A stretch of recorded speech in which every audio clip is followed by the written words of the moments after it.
আল্লামা দেলোয়ার হোসেন সাঈদী রাহিমাহুল্লাহ তাকে ষড়যন্ত্র করে হাসপাতালে তাকে হত্যা করেছিল। আওয়াজ দিয়ে বলুন ঠিক কিনা? ওরা চেয়েছিল, এই জালেমরা চেয়েছিল ইসলামী আন্দোলনের নেতা কর্মীদের হত্যা করে আর হেফাজত ইসলামের নেতৃবৃন্দকে হত্যা করে আল্লামা দেলোয়ার হোসেন সাঈদীকে ফাঁসি দিয়ে আমরা ইসলাম শেষ করে দেব। কিন্তু ওদের স্বপ্ন পূরণ হয়নি। ওরা যেদিনকে বাংলাদেশ জামাত ইসলামীকে নিষিদ্ধ করলো, মাত্র কয়েকদিনের ব্যবধানে গোটা পৃথিবীর তৌহিদি জনতা ওদের নিষিদ্ধ করেছে। আওয়াজ দিয়ে বলুন ঠিক কিনা? নারে তাকবীর, নারে তাকবীর। আল কোরআনের আলো, আল হাদিসের আলো, নারে তাকবীর।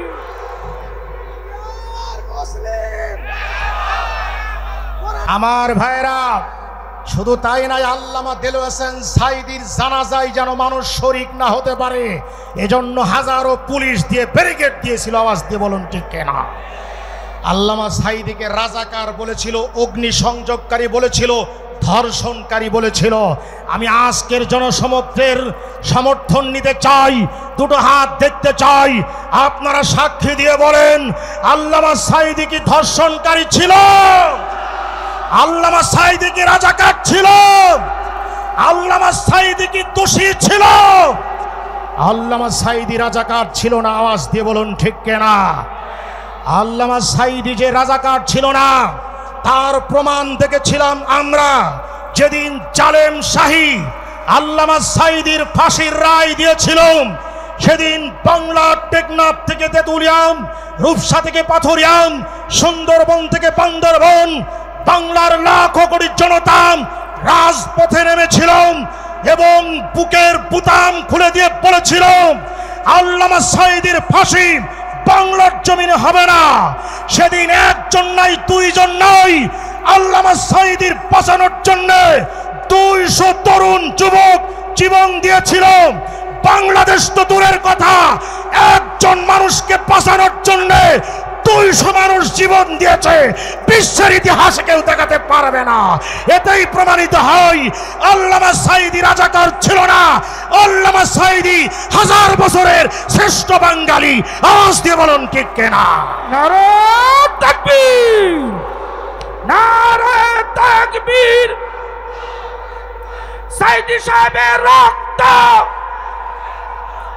শহীদের রক্ত,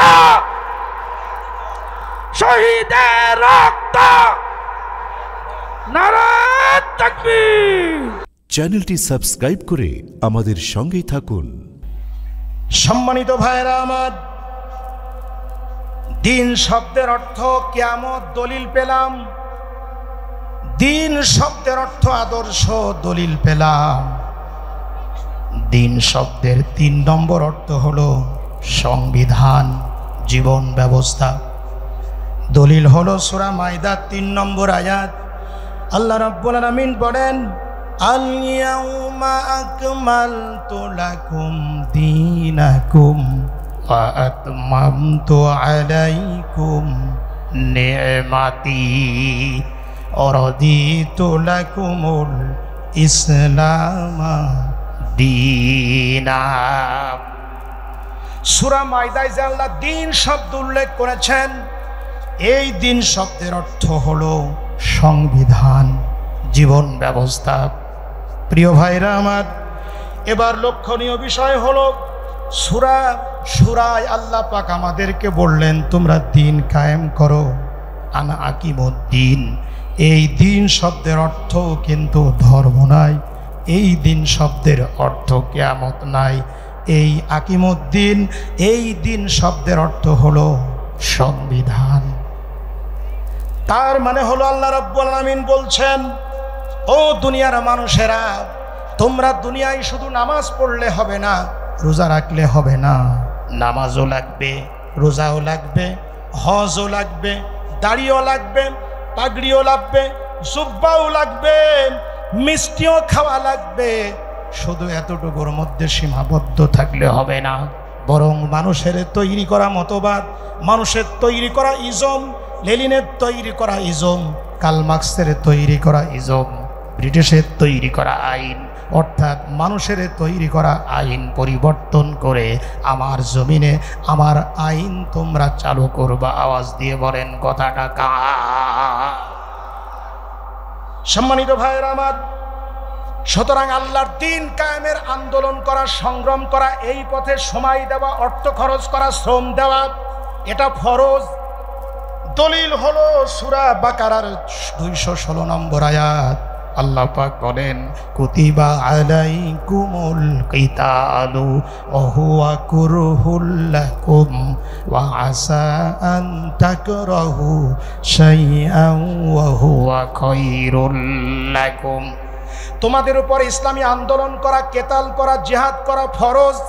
হয়তোবা তোমাদের কাছে এই কেতাল, এই জিহাদ, এই আন্দোলন করা খারাপ লাগছে, অথচ এই জিহাদ করা, আল্লাহর জিহাদ করার মধ্যে তোমাদের জীবনের কল্যাণ নিহিত রয়েছে। প্রিয় ভাইরা আমার, সুতরাং আল্লাহর জমিনে আল্লাহর দ্বীন কায়েমের জন্য সংগ্রাম করতে হবে। আল্লাহ রাব্বুল আলামিন বলেন, আল্লাযীনা আমানু ইউকাতিলুনা ফি সাবিলিল্লাহ ওয়াল্লাযীনা কাফারু ইউকাতিলুনা ফি সাবিলিত তাগুত। যারা ঈমানদার তারা সংগ্রাম করে আল্লাহর পথে, আর যারা কাফির তারা সংগ্রাম করে শয়তানের পক্ষে।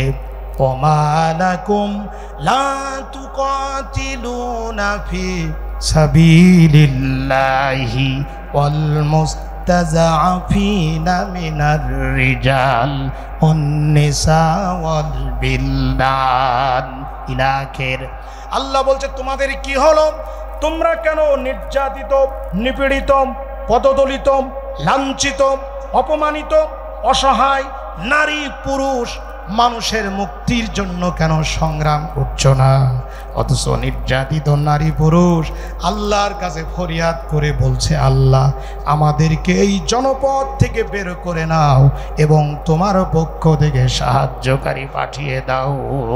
আওয়াজ দিয়ে বলেন, নির্যাতিত মানুষ আমাদের এই বাংলাদেশে আছে কি নাই?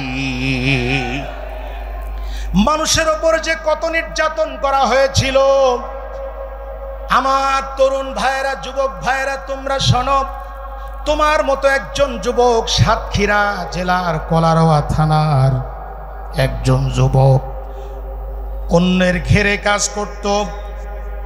ঘের মালিককে উনি বলে রেখেছিলেন, যখন ইসলামী আন্দোলনের ডাক আসবে, মিছিলের ডাক, আমাকে কিন্তু ছুটি দেওয়া লাগবে।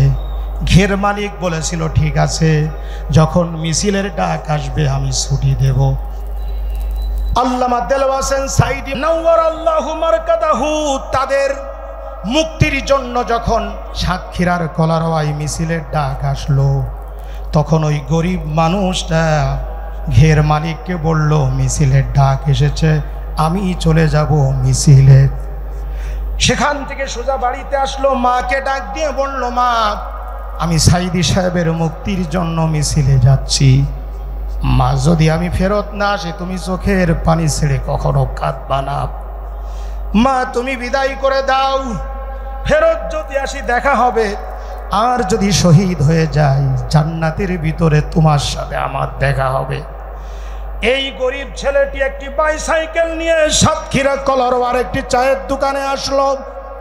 চায়ের দোকানে সাইকেলখানা রেখে গরিব ছেলেটি বলল, ভাই আমার কাছে আপনি কয়েকটা টাকা পান, আমার টাকা দেওয়ার মতো কোনো আমার কাছে অর্থ নাই, এই যে বাইসাইকেলটা রেখে গেলাম, আমি যদি এই মিছিলে গিয়ে শহীদ হয়ে যাই তাহলে তুমি সাইকেলটা বিক্রি করে টাকা পরিশোধ করে নিও। এই কথা বলে সাতক্ষীরার যুবক ছেলে, গরিবের ছেলে মিছিলে চলে গেল। মিছিলের আগে নারায়ে তাকবীর আল্লাহু আকবার স্লোগান দিচ্ছিল।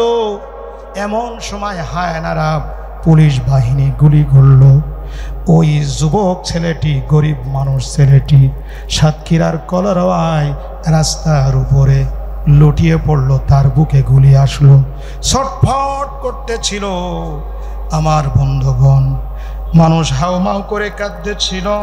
হঠাৎ করে ওই ছেলেটির ছোট ভাই বড় ভাইয়ের কাছে এসে ডাক দিয়ে বলল, ভাইয়া তোমার বুকে গুলি লেগেছে, তুমি তো শহীদ হয়ে যাবা ভাই, তুমি আমার আগেই জান্নাতে চলে যাবা। যদি আমিও তোমার শহীদ হতে পারতাম, একসঙ্গে দুই ভাই কবরে পাশাপাশি থাকতে পারতাম। এই ছোট ভাইও তাকবীর ধ্বনি দিয়ে মিছিল শুরু করলো। কিছুক্ষণের ভিতরে ওই ছোট ভাইকে গুলি করে শহীদ করা হলো। দুই ভাই সাতক্ষীরার মাটিতে শহীদ হয়ে গেল। মায়ের কাছে খবর গেল, তোমার সন্তান, তোমার দুই সন্তান শহীদ হয়েছে। ওই মা এমন মা বলেছিল, আমার দুইটা নয়, যদি আরো 4টা সন্তান থাকতো, আল্লামা সাঈদীর মুক্তির জন্যে, আল্লাহর কোরআনের রাজ কায়েমের জন্যে আন্দোলনে পাঠাতাম। আমি শহীদের মা হিসাবে গর্বিত। আমার তরুণ ভাইয়েরা, আমার যুবক ভাইয়েরা, ওই যে শহীদদের মা, অসংখ্য শহীদদের মা, এরা মজলুম, এরা নির্যাতিত, এরা নিপীড়িত। 2024 সালের জুলাই আগস্টে যারা শহীদ হলো, এই শহীদদের পরিবার মজলুম। এরা আওয়াজ দিয়ে জোরে বলুন ঠিক কিনা? এই মজলুম মানবতা আল্লাহর কাছে ফরিয়াদ করে বলছে, আল্লাহ আমাদেরকে এই জনপদ থেকে বের করে নাও এবং তোমার পক্ষ থেকে আমাদের জন্য সাহায্যকারী পাঠিয়ে দাও। এজন্য নির্যাতিত মানুষের মুক্তির জন্য, অসহায় নারীর মুক্তির জন্য, আর ওই শিশুর মুক্তির জন্য সংগ্রাম করতে হবে। এটা আল্লাহর অর্ডার। আওয়াজ দিয়ে বলুন ঠিক কিনা? জোরে বলেন, ইসলামী আন্দোলন করা এটা কি নফল না ফরজ? জোরে বলেন, নফল না ফরজ? শুধু ফরজ নাই, বরং সব ফরজের বড় ফরজ। আওয়াজ দিয়ে বলুন ঠিক কিনা? যদি বলবেন হুজুর সব ফরজের বড় ফরজ ইসলামী আন্দোলন করা, এর কারণ কি? এর কারণ হচ্ছে, যেই দেশে, যেই সমাজে আল্লাহর কোরআনের আইন চালু থাকে না, সেই সমাজে, সেই দেশে আল্লাহর কোরআন তথা ইসলাম পরিপূর্ণভাবে ইসলাম মেনে চলা যায় না। আওয়াজ দিয়ে বলুন ঠিক কিনা?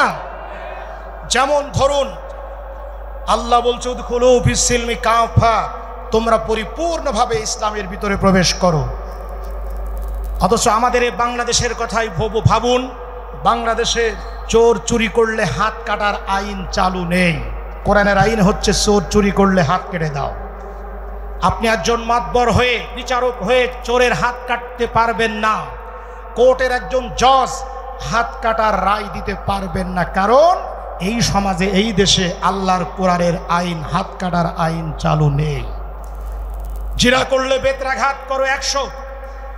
আপনি মাতবর হয়ে জিনাকারকে বেত্রাঘাত করতে পারবেন না।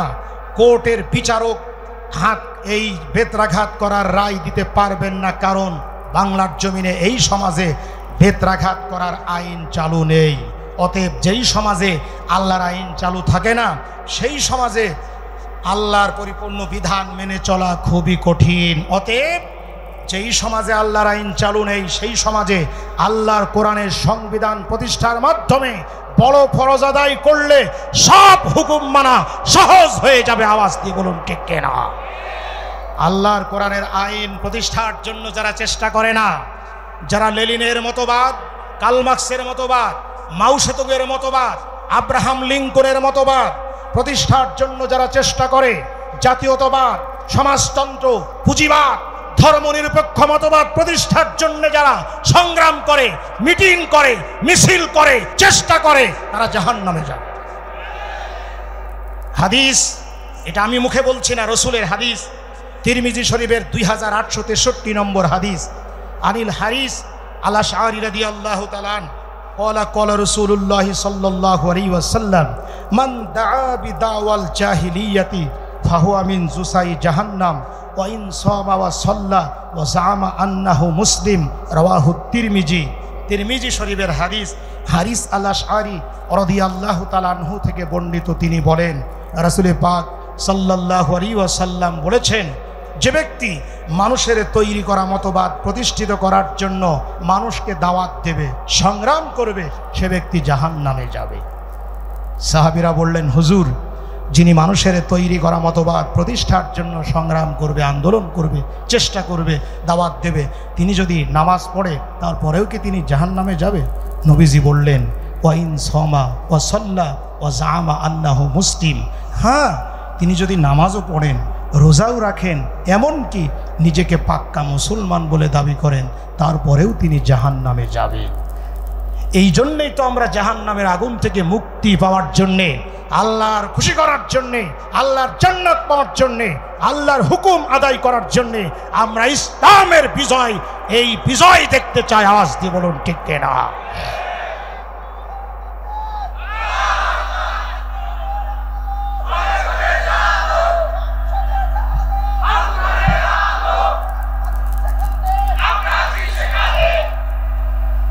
ইসলামের বিজয় আমাদের দেশের এক শ্রেণীর লোক চাই না, বরং ইসলাম যারা সমাজে চাই, কোরআন যারা সমাজে চাই, তাদের উপরে অত্যাচার নির্যাতনের স্টিম রুলার চালিয়ে দিয়েছে। আওয়াজ দিয়ে বলুন ঠিক কিনা?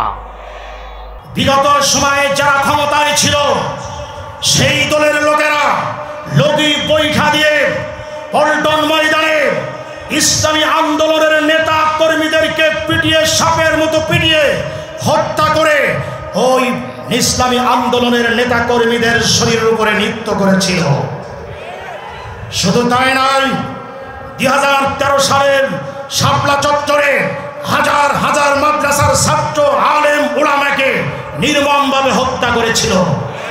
আপনারা জানেন, বিগত সময়ে যারা ক্ষমতায় ছিল আইনাগর তৈরি করে ব্রিগেডিয়ার আজমি, আরমান সহ আলেমদের মাসের পরে মাস, বছরের পরে বছর নির্যাতন করেছিল। আওয়াজ দিয়ে বলুন ঠিক কিনা? শুধু তাই নয়, আপনারা জানেন এই 2024 সালের 14 আগস্টে হাজার হাজার ছাত্র জনতাকে রক্ত দিয়ে বাংলার জমিন লাল বানিয়ে দিয়েছে। শুধু তাই নয়, আল্লামা দেলোয়ার হোসেন সাঈদী রাহিমাহুল্লাহ তাকে ষড়যন্ত্র করে হাসপাতালে তাকে হত্যা করেছিল। আওয়াজ দিয়ে বলুন ঠিক কিনা? ওরা চেয়েছিল, এই জালেমরা চেয়েছিল ইসলামী আন্দোলনের নেতা কর্মীদের হত্যা করে আর হেফাজত ইসলামের নেতৃবৃন্দকে হত্যা করে আল্লামা দেলোয়ার হোসেন সাঈদীকে ফাঁসি দিয়ে আমরা ইসলাম শেষ করে দেব। কিন্তু ওদের স্বপ্ন পূরণ হয়নি। ওরা যেদিনকে বাংলাদেশ জামাত ইসলামীকে নিষিদ্ধ করলো, মাত্র কয়েকদিনের ব্যবধানে গোটা পৃথিবীর তৌহিদি জনতা ওদের নিষিদ্ধ করেছে। আজ দিয়ে বলুন ঠিক কিনা? নারে তাকবীর, নারে তাকবীর। আল কোরআনের আলো, আল হাদিসের আলো, নারে তাকবীর।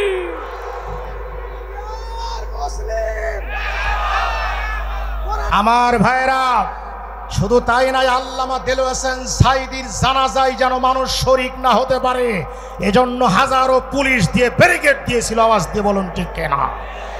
আল্লামা সাঈদীকে রাজাকার বলেছিল, অগ্নি সংযোগকারী বলেছিল, ধর্ষণকারী বলেছিল। আমি আজকের জনসমুদ্রের সমর্থন নিতে চাই, দুটো হাত দেখতে চাই। আপনারা সাক্ষী দিয়ে বলেন, আল্লামা সাঈদী কি ধর্ষণকারী ছিল? আল্লামা সাঈদী কি রাজাকার ছিল?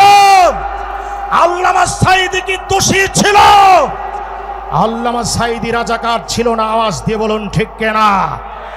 আল্লামা সাঈদী যে রাজাকার ছিল না তার প্রমাণ দেখেছিলাম আমরা যেদিন জালেম শাহী আল্লামা সাঈদীর ফাঁসির রায় দিয়েছিল। সেদিন বাংলার টেকনাফ থেকে তেতুলিয়াম, রূপসা থেকে পাথরিয়াম, সুন্দরবন থেকে বান্দরবন, বাংলার লাখো কোটি জনতা রাজপথে নেমেছিল এবং বুকের বুতাম খুলে দিয়ে বলেছিল, আল্লামা সাঈদীর ফাঁসি বাংলার জমিনে হবে না। সেদিন একজন নাই, দুইজন নাই, আল্লামা সাঈদীর বাঁচানোর জন্য 200 তরুণ যুবক জীবন দিয়েছিল। বাংলাদেশ তো দূরের কথা, একজন মানুষকে বাঁচানোর জন্য 200 মানুষ জীবন দিয়েছে, বিশ্বের ইতিহাসে কেউ দেখাতে পারবে না। এতেই প্রমাণিত হয় আল্লামা সাঈদী রাজাকার ছিল না, আল্লামা সাঈদী 1000 বছরের শ্রেষ্ঠ বাঙালি। আওয়াজ দিয়ে বলুন ঠিক কিনা? নারে তাকবীর, নারে তাকবীর।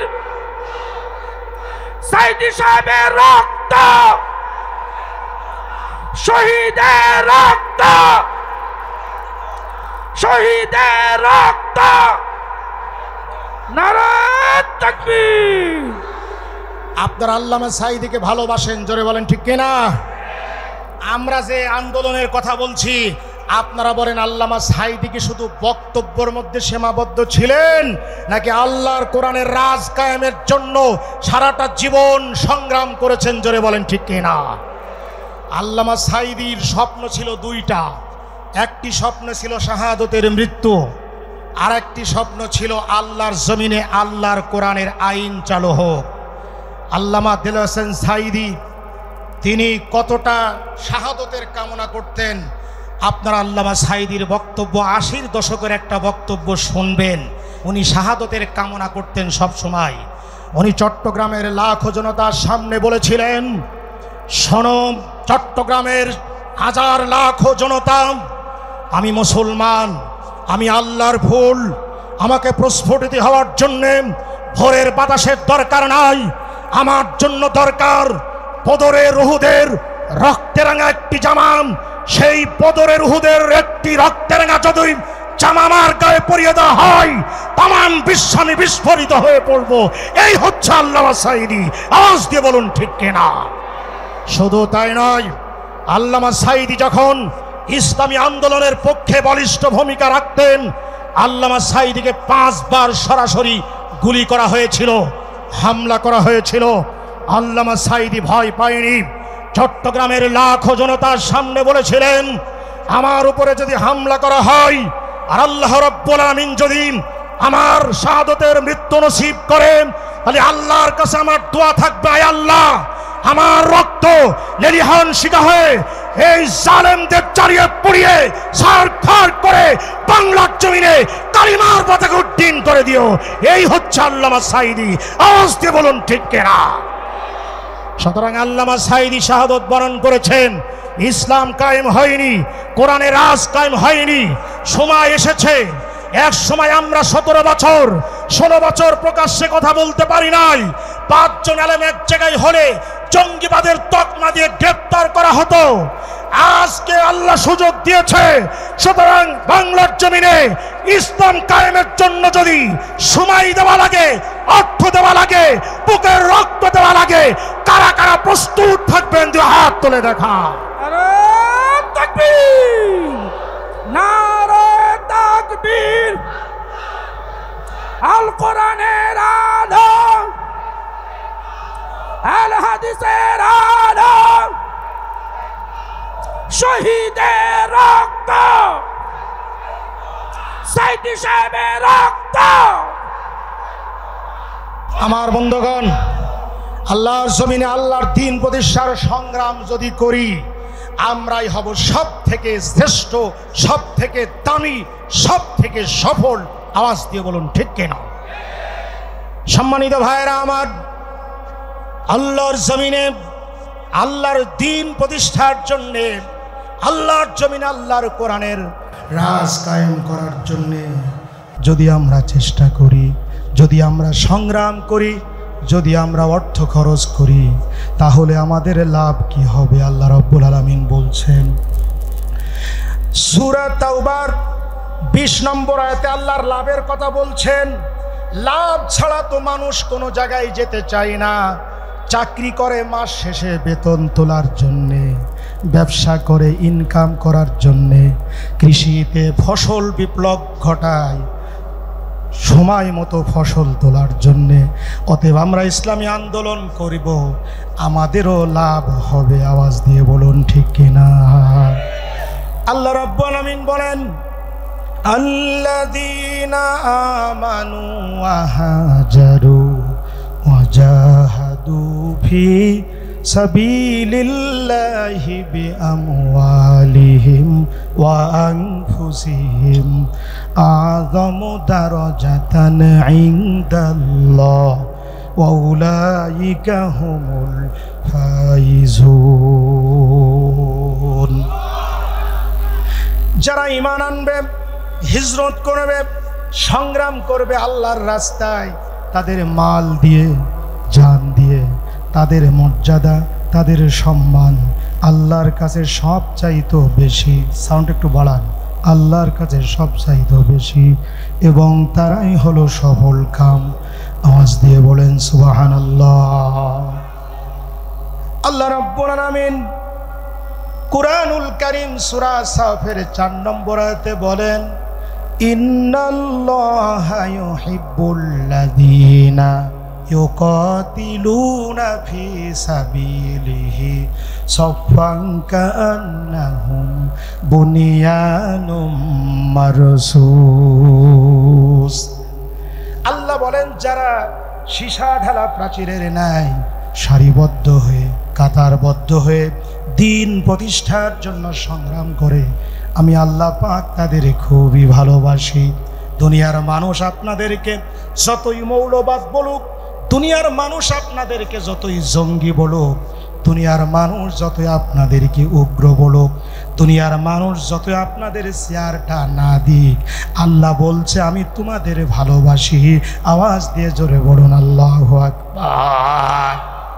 এজন্য আমার যুবকদেরকে বেশি করে বুঝতে হবে, যুবকেরা, তোমরা ফেন্সিডিল খাও, তোমরা গাঁজা খাও, তোমরা ইয়াবা খাও, তোমরা মানুষ হয়ে মানুষকে খুন করো। ঢাকা বিশ্ববিদ্যালয়ে তুফাজ্জেল ক্ষুধার যন্ত্রণায় খাবার খেতে গেল, তাকে তোমাদের মতো যুবকেরা খাবার দিল, ডাউল ভাত দিল, তারপরে তাকে সাপের মতো পিটিয়ে হত্যা করলো। একটা পশু আর একটা পশুকে হত্যা করে না, একটা সিংহ আর একটা সিংহকে হত্যা করে না, একটা বাঘ আর একটা বাঘকে হত্যা করে না। যারা মানুষ হয়ে মানুষকে হত্যা করে, ওরা শিয়াল, কুকুর, বাঘের চাইতো নিকৃষ্ট। বসার বহির্ভূত হত্যাকাণ্ড বাংলার জমিনে আমরা এটা চাই না। যারা হত্যা করেছে তাদের বিচার চাই। আওয়াজ দিয়ে বলুন ঠিক না? আমার তরুণেরা, তোমরা ছেড়ে দাও লেনিনের পথ, ছেড়ে দাও কার্ল মার্কসের পথ, ছেড়ে দাও ডারউইনের পথ, ছেড়ে দাও মাও সেতুংয়ের পথ। ফেন্সিডিল ছেড়ে দাও, গাঁজা ছেড়ে দাও, ইয়াবা ছেড়ে দাও, আল্লাহর গোলাম হয়ে যাও, আল্লাহর দ্বীন কায়েমের সৈনিক হয়ে যাও। তোমার মতো একজন যুবক আল্লাহর দ্বীনের জন্য বুকের তাজা রক্ত ঢেলে দিয়েছিল রাসূলের সাহাবী। নবীজির সাহাবীর নাম সকলের জানা। আল্লাহর নবী, বিশ্ব নবী, মুতার প্রান্তরে কাফেরদের বিরুদ্ধে লড়াই করবেন। নবীজি সাহাবীদের বললেন, তোমরা তৈরি হও, যার যার মতো বাড়িঘর থেকে বিদায় নিয়ে জিহাদের ময়দানে চলে যাও। নবীজির প্রিয় সাহাবী হযরত জাফর 2 নম্বরের সেনাপতি, উনি বাড়িতে গেলেন, বিবিকে সালাম দিলেন, বিবি সালামের জবাব দিলেন।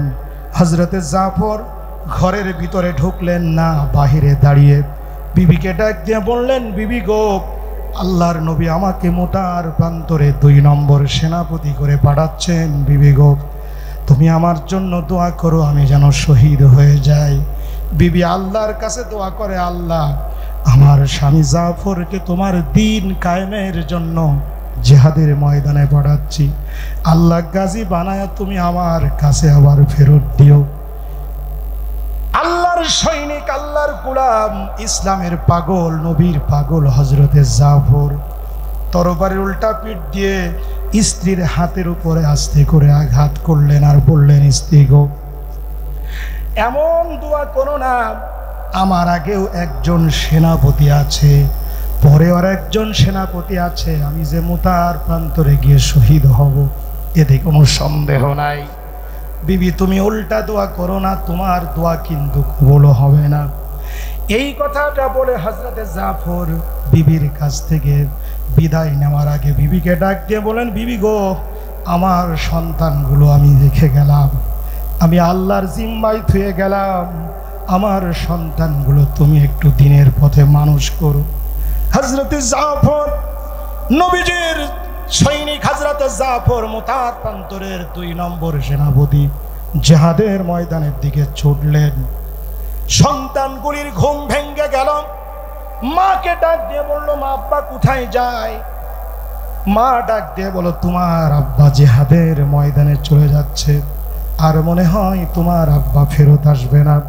সন্তানগুলি দৌড় দেয় পিছনের দিক থেকে, কাটা কবুতরের মতো ছটফট করে আর ডাক দিয়ে বলে, আব্বু গো, জীবনের মতো আপনার সঙ্গে আর মনে হয় দেখা হবে না। আপনি আমার আব্বা, কোনোদিন আপনার আদর আর ভালোবাসা কোনোদিন পাবো না। জীবনের শেষবারের মতো একটু দেখা করে যান, আপনার সঙ্গে একটু দেখা করি, আপনার কপালে একটু চুমা দিয়ে নেই। হযরতে জাফর চিন্তা করলেন, আমি যদি পিছনের দিকে তাকাই সন্তানের মায় পড়ে যাব, বিবির মায় পড়ে যাব। আল্লাহর দ্বীন কায়েম করার জন্য, কালিমার পতাকা উড্ডীন করার জন্য জিহাদের ময়দানে যেতে পারবো না। হযরতে জাফর পিছনের দিকে তাকালেন না, কারা কান্দে আর কারা দৌড়াই জিহাদের ময়দানে চলে গেলেন। হযরতে জাফর জিহাদ শুরু করেছেন। কাফের বেঈমানেরা হযরতে জাফরের ডান হাতে আঘাত করলো, হযরতে জাফরের ডান হাতটা কেটে ঝুলে পড়লো। বাম হাত দিয়ে হযরতে জাফর কালিমার পতাকা ধরলেন। কাফের বেঈমানেরা হযরতে জাফরের বাম হাতে কোপ দিল। হযরতে জাফর 2টা কাটা হাত দিয়ে বুকের সঙ্গে কালিমার পতাকাটা জড়ায় ধরে পাশের সাহাবীকে ডাক দিয়ে বলে, ও রাসূলুল্লাহর সাহাবী, আমার জীবনের শেষ সালামটুকু নবীজির কাছে পৌঁছিয়ে দিও এবং এই খবরটা একটু দিও, আমি জাফর আমার জীবনের শেষ মুহূর্ত পর্যন্ত কালিমার পতাকা মাটিতে পড়তে দেই নাই। আমার মনে হয় আমি এখন শহীদ হয়ে যাব, যেহেতু আমার নাকের ভিতরে আল্লাহর জান্নাতের সুঘ্রাণ পেয়েছি। হযরতে জাফর শহীদ হয়ে গেলেন। আব্দুল্লাহ ইবনে রাওহা, আবু উবাইদা দুজন মিলে জাফরকে খুঁজতেছিলেন। জাফরকে দেখা যায় না, দূরে তাকিয়ে দেখলেন কালিমার পতাকা উঠতেছে। আবু উবাইদা বলেন, আমরা দুজন সেখানে গেলাম, গিয়ে দেখতে পেলাম কাফির বেঈমানেরা হযরতে জাফরের 2টা হাত 2 দিকে ফেলে দিয়েছে, 2টা পাও কেটে 2 দিকে ফেলে দিয়েছে। দেহটা একদিকে পড়ে আছে আর এক পাশে মরা মাথাটা মুখ দিয়ে ইসলামের পতাকাটা কামড়ায় ধরে উঁচু করে আছে। হযরত আবু উবাইদা বলেন, জাফরের মাথা, বডি, হাত পা একত্রিত করে মাথা থেকে শুরু করে পা পর্যন্ত চুমু খাইলাম। এরপরে জাফরকে দাফন করে দিয়ে রাতের বেলায় ঘুমিয়ে পড়লাম। স্বপ্নের ভিতরে দেখলাম হযরত জাফর আল্লাহর জান্নাতের ভিতরে পাখি হয়ে উড়ে বেড়াচ্ছেন। আমি জিজ্ঞেস করলাম, ও জাফর, আল্লাহর দ্বীন কায়েম করার জন্যে, আল্লাহর কোরআনের আইন সমাজে প্রতিষ্ঠিত করার জন্যে, আল্লাহর কোরআনের রাজ কায়েম করার জন্যে, কালিমার পতাকা উড্ডীন করার জন্যে জিহাদের ময়দানে গিয়ে শহীদ হয়ে গেলে আল্লাহ রাব্বুল আলামিন তোমার সাথে কি আচরণ করেছেন বলো। হযরতে জাফর বলেছিলেন, ভাই আবু উবাইদা, আল্লাহ রাব্বুল আলামিন আমার জান্নাতের সব নিয়ামত দিয়েছেন এবং বলেছেন, জাফর তুমি কি চাও? আমি বলেছি, কিচ্ছু চাই না, আর একবার দুনিয়ায় যেতে চাই, কাফেরদের বিরুদ্ধে লড়াই করে আর একবার আমার জীবনটা আল্লাহর রাস্তায় দিতে চাই। এর নাম হলো ইসলামী আন্দোলনের কর্মী। আওয়াজ দিয়ে বলুন ঠিক না? কি হবে নামাজে রোজা ইমানদারির বড়াই করে যদি এই খোদার কোরআনের রাস্তাঘাটে থাকে পড়ে, মসজিদের কোণে বসে জিকির যতই করো কোষে, এভাবে যাই না পাওয়া আল্লাহকে। কি হবে যুবক নামে বোঝা হয়ে এই ধরাতে, যেখানে মা বোনেরা ধর্ষিত হয় দিনে রাতে। যৌবনের সার্থকতা বুঝিবে সকল ব্যথা, পারো যদি বলি দিতে মানবরূপী পশুটাকে। কি হবে বেঁচে থেকে অযথা বিদ্যা শিখে যদি না গড়তে পারি শোষণবিহীন সমাজটাকে? কি হবে বেঁচে থেকে? লিল্লাহি তাকবীর, লিল্লাহি তাকবীর। আল্লাহর জমিনে আল্লাহর দ্বীন প্রতিষ্ঠার জন্যে যারা চেষ্টা করে, সংগ্রাম করে, আন্দোলন করে, আল্লাহ তাদের খুবই ভালোবাসে। শুধু ভালোবাসে না, আল্লাহ বলছে ইয়াগফির লাকুম যুনুবাকুম ওয়া ইউদখিলকুম জান্নাতিন তাজরি মিন তাহতিহাল আনহার। আমি আল্লাহ পাক তোমাদের গুনাহ মাফ করে দেব, এমন জান্নাত দান করব যার নিচ দিয়ে নহর সমূহ থাকবে। সুবহানাল্লাহ বলেন সকলে। আল্লাহর জমিন আল্লাহর দ্বীন প্রতিষ্ঠার জন্য যারা চেষ্টা করে, সংগ্রাম করে, আন্দোলন করে, আল্লাহ পাক তাদের ক্ষমা করে দেন। সম্মানিত ভাইরা আমার, এর বাস্তব প্রমাণ হলো আল্লাহর নবী, বিশ্ব নবীর একজন সাহাবী, নাম তিনার হাতিব ইবনে আবি বলতা। হাতিব ইবনে আবি বলতা রাদিয়াল্লাহু তাআলা আনহু একটা অবাঞ্ছিত কাজ করার পরেও আল্লাহর নবী সাহাবীদের বলেছিলেন, আমার হাতিব ইবনে আবি বলতাকে তোমরা খারাপ বলতে পারবা না, আমার হাতিব ইবনে আবি বলতার বিরুদ্ধে তোমরা সমালোচনা করতে পারবা না, কারণ আমার হাতিব ইবনে আবি বলতা যতই অপরাধ করুক না কেন, আমার হাতিব ইবনে আবি বলতা বদরের যুদ্ধে অংশগ্রহণ করেছিল। আওয়াজ দিয়ে চিৎকার দিয়ে বলেন মারহাবা। আমার বন্ধুগণ, কিতাবুল মাগাসির ভিতরে হাদিসটা এসেছে, হাতিব ইবনে আবি বলতার ইতিহাসটা এসেছে। আমি যে কথা বলতে চাই, ইসলামী আন্দোলন করবে যারা, আল্লাহর জমিনে আল্লাহর দ্বীন প্রতিষ্ঠার কাজ করবে যারা, আল্লাহর ক্ষমার পাত্র হবে তারা। বাস্তব উদাহরণ হাতিব ইবনে আবি বলতা, রসুলের প্রিয় সাহাবী। আল্লাহর নবী, বিশ্ব নবী মক্কা বিজয়ের আগে কিছু সাহাবীদেরকে নিয়ে পরামর্শ করলেন, মক্কা বিজয় করার জন্য যাবেন। প্রথমে সমস্ত সাহাবীদের না বলে ইম্পর্টেন্ট খাস খাস সাহাবীদের নিয়ে একটা বৈঠক করলেন এবং আল্লাহর নবী বললেন, ও আমার সাহাবীরা, আমি যে তোমাদের সঙ্গে বৈঠকটা করলাম, অমুক দিন মক্কা বিজয়ের জন্য যাব, এই খবর কিন্তু মক্কার কুরাইশদেরকে কেউ বলতে পারবা না। আল্লাহর নবী নিষেধ করলেন, খবরদার এই খবর কিন্তু মক্কায় কেউ দিবা না, কেউ বলতে পারবা না। কিন্তু ভাইরা আমার, ওই মজলিসে ছিলেন প্রিয় নবীর প্রিয় সাহাবী হাতিব ইবনে আবি বলতা রাদিয়াল্লাহু তাআলা আনহু। উনি রসুলের কথাকে অমান্য করে, রসুলের কথাকে বিট্রাই করে অবাঞ্ছিত কাজ করে ফেললেন। উনি একটা চিঠি লিখলেন আর ওই চিঠিখানা মক্কার কাফেরদের উদ্দেশ্যে পাঠিয়ে দিলেন। আল্লাহ পাক ওহীর মাধ্যমে বিশ্বনবীকে জানিয়ে দিলেন, ও আমার হাবিব, আপনি মক্কা বিজয়ের এই দিন এবং মক্কা বিজয়ের কবে মক্কা বিজয় করার জন্য যাবেন, আপনি এই খবরটা আপনার সাহাবীদের দেওয়ার জন্য নিষেধ করলেন। কিন্তু আপনার একজন প্রিয় সাহাবী হাতিব ইবনে আবি বলতা রাদিয়াল্লাহু তাআলা আনহু আপনার কথা অমান্য করে একটা চিঠি পাঠাচ্ছে মক্কার কাফেরদের কাছে, আপনি জলদি করে চিঠি উদ্ধার করুন। আল্লাহর নবী হযরত আলী রাদিয়াল্লাহু তাআলা আনহু সহ তিনজন সাহাবীকে বললেন, ঘোড়া নিয়ে দৌড়াও, ওই মহিলার কাছ থেকে চিঠি উদ্ধার করো। হযরতে আলী রাদিয়াল্লাহু তাআলা আনহু তিনজন সাহাবী নিয়ে চিঠি উদ্ধার করার জন্য গেলেন। রাউজায়ে খাক নামক একটা জায়গায় গিয়ে মহিলাকে ধরে ফেললেন। হযরত আলী মহিলাকে ডাক দিয়ে বললেন, তোমার কাছে হাতিব ইবনে আবি বলতার একটা চিঠি আছে, জলদি করে চিঠি বের করে দাও। ওই মহিলা বলল, না, আমার কাছে চিঠি নাই।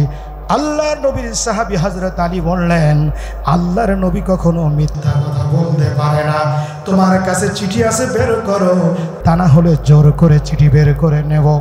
মহিলা ভয়ের চোটে সঙ্গে সঙ্গে চুলির বেনির ভিতর থেকে চিঠি বের করে হযরত আলীর হাতে দিলেন।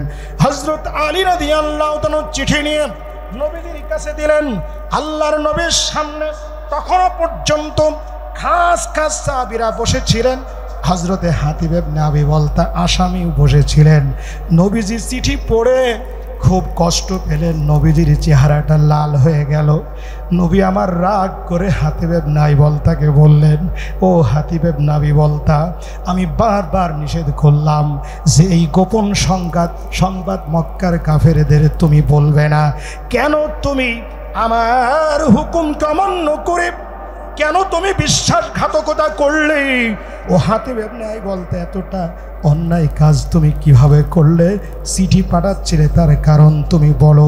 হাতিব ইবনে আবি বলতা রাদিয়াল্লাহু তাআলা আনহু সত্য কথাটাই বলে দিলেন। বললেন, হুজুর, আমাকে মুনাফিক ভাববেন না, আমাকে বিশ্বাসঘাতক আপনি ভাববেন না, আমাকে অবাঞ্ছিত ঘোষণা আপনি করবেন না। আমি চিঠি পাঠাচ্ছিলাম কেন তাহলে শোনেন।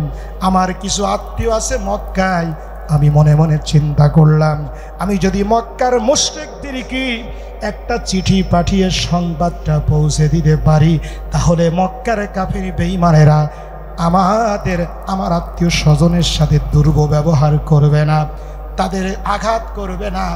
এই আমার আত্মীয় স্বজনের উপকার হবে মনে করে আমি ওই মক্কার কাফেরদের একটু উপকার করছিলাম। আল্লাহর নবী বিশ্বাস করলেন, নবী ক্ষমা করে দিলেন। তার কারণ হলো আমার নবী ছিলেন ওমা আরসালনাকা ইল্লা রাহমাতাল লিল